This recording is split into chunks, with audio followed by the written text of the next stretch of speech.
how to download and install VMware Workstation Pro 17 on your Windows in 2026.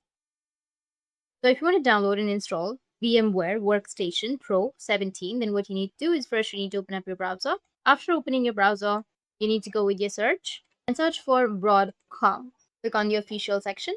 Now you need to go with the support portal, which will be on the top, and then go with register.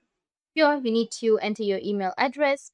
After that, enter the CAPTCHA or complete the verification. Go with next, and it will give you a verification code. So just simply go with your Gmail, copy the verification code from here, paste it, go with the verify and continue. Enter your first and last name, your country, the job title. Just go and choose some password. Now you just need to simply go with the login section and log into your account or sign into your account. Once you've logged in, you'll get this kind of interface, right? After that, you just need to simply go with the link in the description. There you will find the link like this. You need to click on it and it will take you to this kind of interface. Sign in using your email and your password.